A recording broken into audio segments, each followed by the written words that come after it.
We all act out of our ego. There's nothing wrong with that. The real problem is the lack of knowledge and the ability to estimate all the consequences of our acting and not acting. Nobody can foresee all the possible consequences, but most people can't even consider the sometimes very drastic and dramatic consequences for themselves. They do not understand that with every word and thought, with everything they touch, even with their soul, being, and the mood they are in, they are generating energy.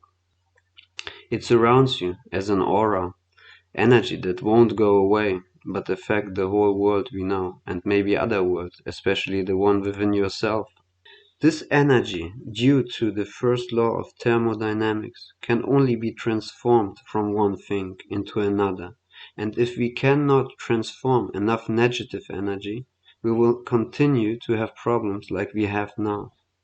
A weak mind leads to a weak body, and the weak body carries a broken mind that is vulnerable to lust, gluttony, sloth, wrath, envy, and pride, that are the building blocks and the cause for hate and violence and all the other forms of suffering around the world. People are energy filters, producing and consuming at the same time. We are all hungry for energy, and what you eat forms you. Some people unfortunately have developed bad eating habits. They have become addicted to a feeling that is as sensational as self-destructing.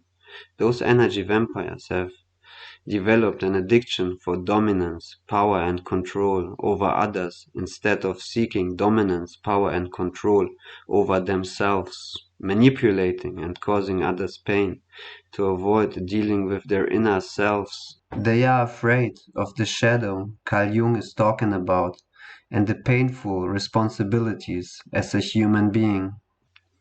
As a consequence, they have lost their conscience, given up all their power and control to become a part of the hive mind like collective consciousness. There are 1,000 ways to lose yourself, especially if you haven't been blessed with a good start in life. Those who believe to be lucky have to carry the curse of having to deal with those who unfortunately have lost their ways. We can only estimate that some of us haven't experienced enough positive things, haven't been attracted to or contracted by the brighter side, or have declined it for unknown reasons we should investigate. Maybe they can't feel enough empathy and sympathy because they didn't have the ability to begin with or have degenerated. Those poor bastards are likely, maybe even unconsciously, trying to harvest and harm living things for energy, like some kind of parasite. If we don't find a way to deal with the issue, both groups, angels and demons, are gonna be damned to fight each other and themselves forever.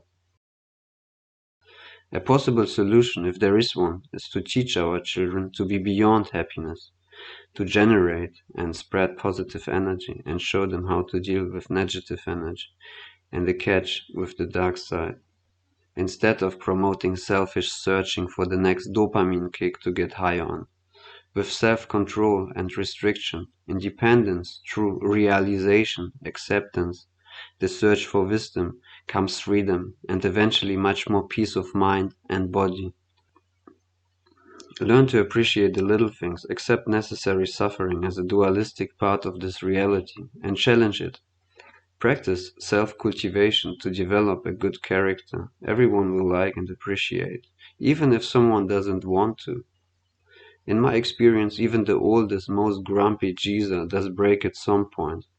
When you continuously try to be nice to him and show him the way without bad intentions. For his own good, he will return the favor. Science described this phenomena with mirror neurons. About Carl Panzram. Carl Panzram is known as one of the worst serial killers in human history, but only a few know the whole story and the drama he went through as a child. He wrote an autobiography while being in jail.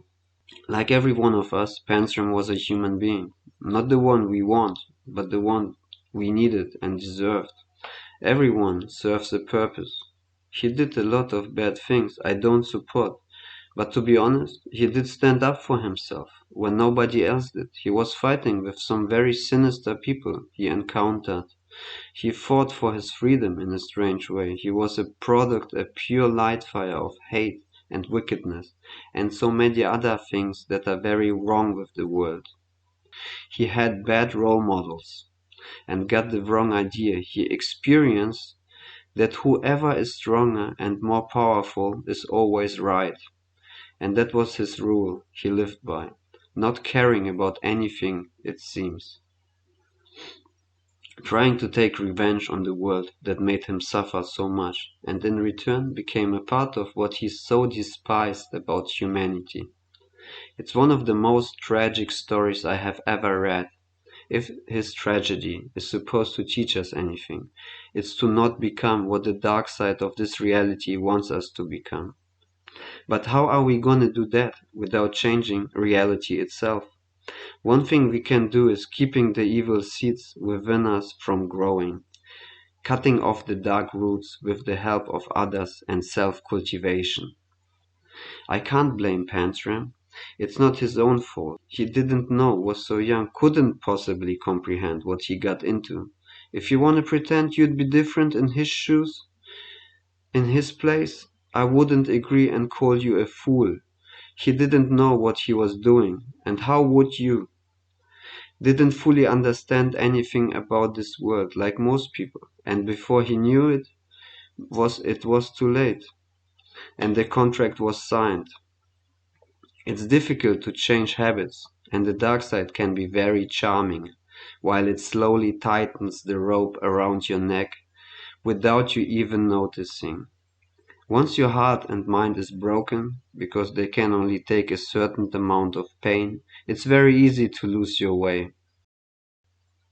We made him what he is, not we as you and me, but we as a society and collective consciousness. It rhymes, so it's true. I'm joking. The we that creates reality, and so he became a weapon of divine punishment. I don't support revenge, but maybe the universe does, and that's what happened. He was a mere instrument of this reality, showing us what the system can do to people, and with his actions he was a sign, rising awareness, showing all of us that we have to change things if we don't want more victims caused by the system. I love the honesty in his actions. At least he didn't try to hide it and wasn't pretending to do something good. He knew, at least to some degree, that he was playing with fire, and he got burnt many times and eventually purified. But his hate against the world and the reality was very reasonable. His actions have been not more than consequences of previous events he unfortunately had to experience. He is a demonstration of many things that are very wrong with the world and people nowadays, and what we have to change if we don't want more of it in the now and future. If you like it or not, it was reality speaking through him, and reality doesn't care. It doesn't take sides. It helps the ones who help themselves. If you believe Pantram was bad, I tell you, he was nothing compared with some of the real monsters in this world.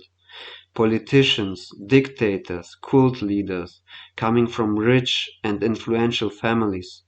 Some of them killed millions of people, lying and pretending to do something good for humanity, often in the name of a religion, foolish ideologies, or other excuses. Those are the real monsters, and almost nobody is talking about it.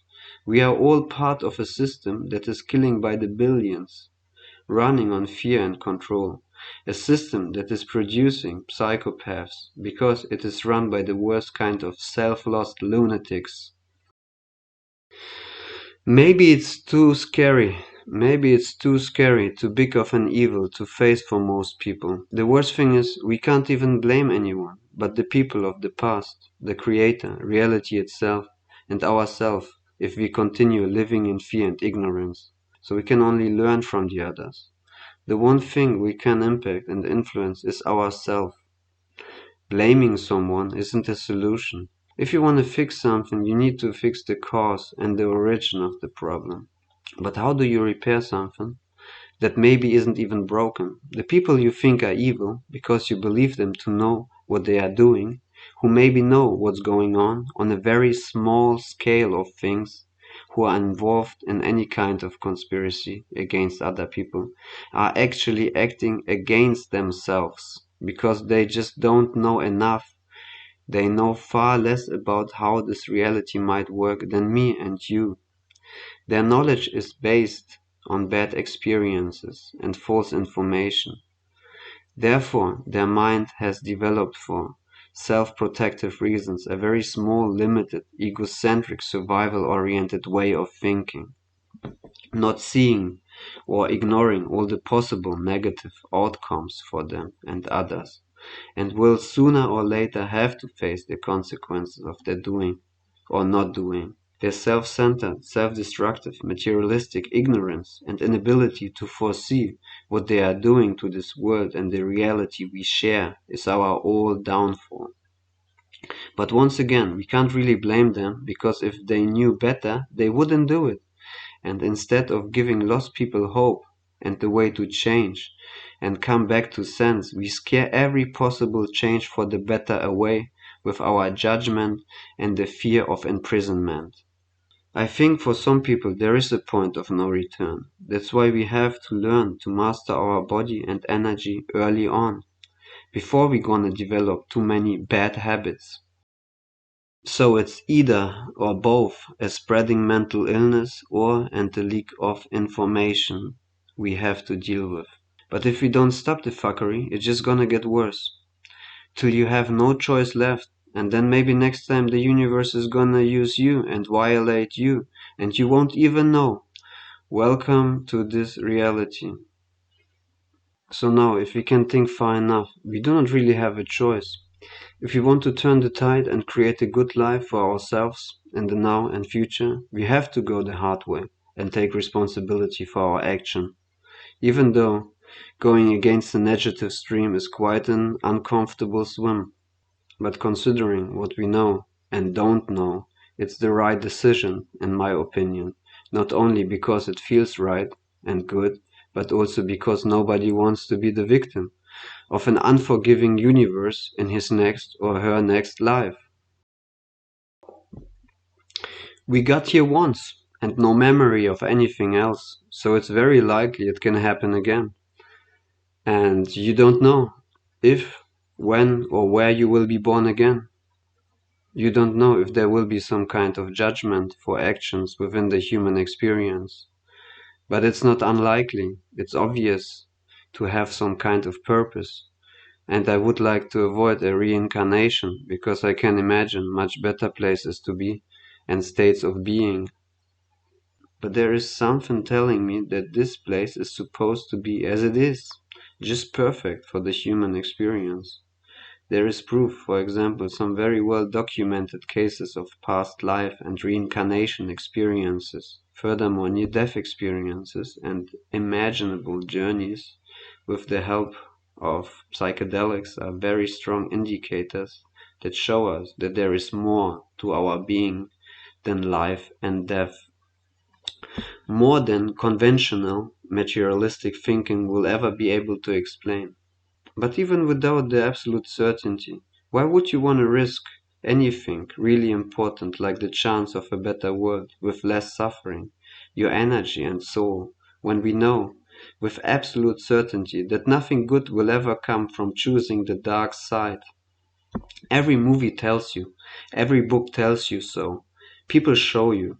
The many bad examples that are often considered role models in our upside down society show you, if you're able to see, the difference between hell and heaven, order and chaos. So you better spiritual up, if you're still able to, and aren't lost already.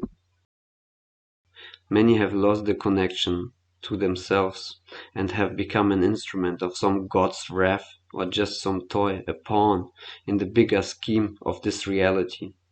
Free yourself while you can, as soon as you can, 'cause your life, your time here, at least in this life, is limited. Life is short. Be a positive role model and fight for the right side, for your own, for our all, and God's sake, since you are Godlike!